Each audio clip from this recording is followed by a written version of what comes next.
Namaste! So many of us have this dream of opening a school, of really shaping young minds. But then that big question always pops up. Where would I even get the money for something like that? Well, you're not alone in thinking that, and today we're going to break it all down and show you how that dream can absolutely become a reality.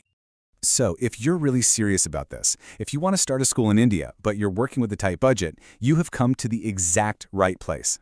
This explainer is going to be your step-by-step guide, turning that passion of yours into a solid plan.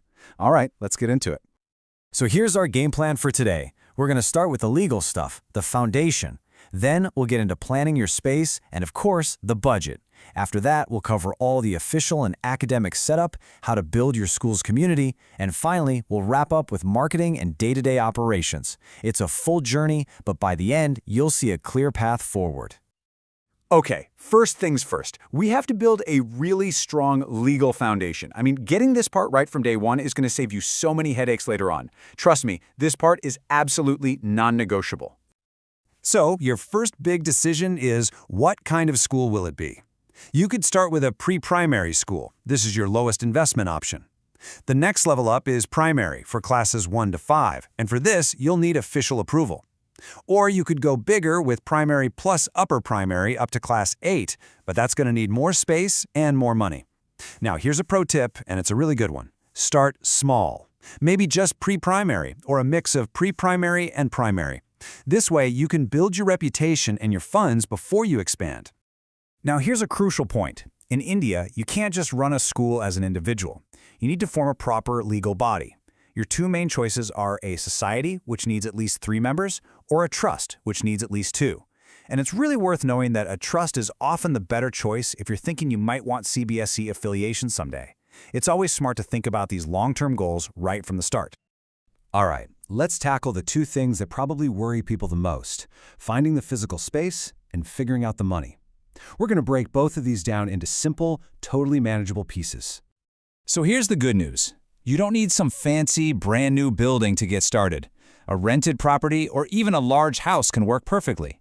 The main thing is to make sure you meet the minimum requirements.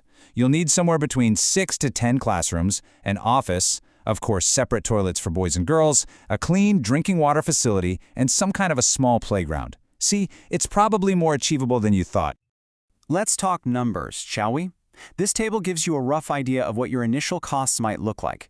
Now remember, these are just estimates, okay? Your rent advance is probably going to be the biggest chunk up front, but look at the classroom setup. It can be done for as little as 1,000 to 2,000 rupees per child.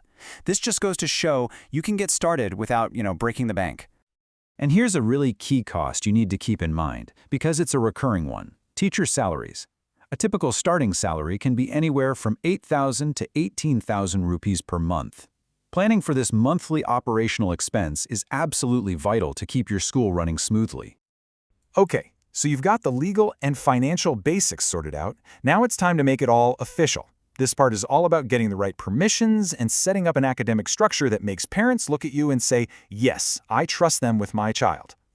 For a primary school, you are going to need government recognition. Now, that sounds pretty intimidating, I know, but it's actually a very clear step-by-step process.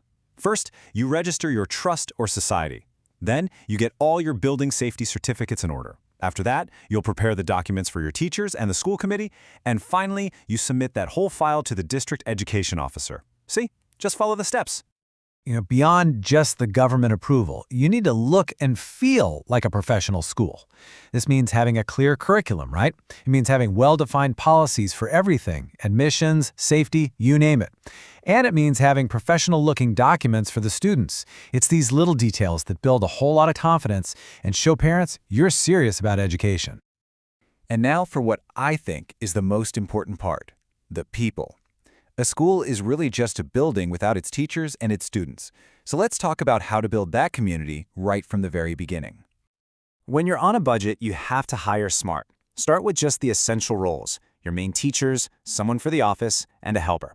You can always hire specialists, for art or sports, on a part-time basis to save money. And please, remember this crucial point. Good teachers are your best marketing tool. They are the #1 reason parents will choose your school over another. Your admissions process. This is the very first real experience a parent has with your school. So you have to keep it simple, friendly, and totally transparent. Be crystal clear about your fees and what you offer. A smooth, honest process builds trust right away and makes parents feel comfortable and, really importantly, respected. So, you've built the foundation. Now, it is time to open the doors.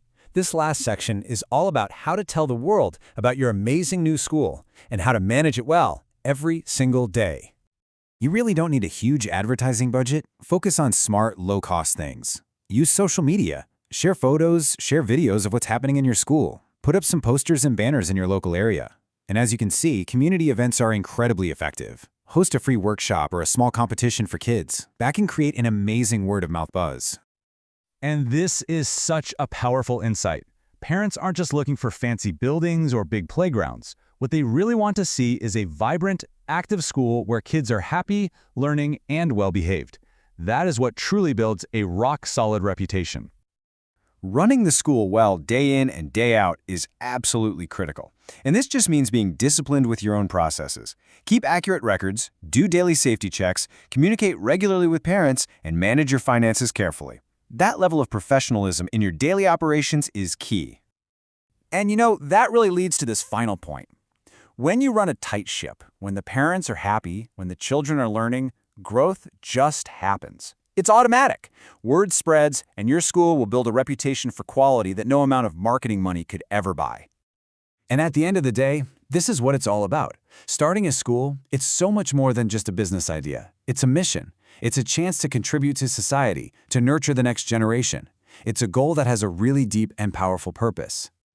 So, after breaking it all down step by step, the only question left is the one you see on your screen right now. You have the roadmap. You know the steps to take. Are you ready to take that first step and begin your mission?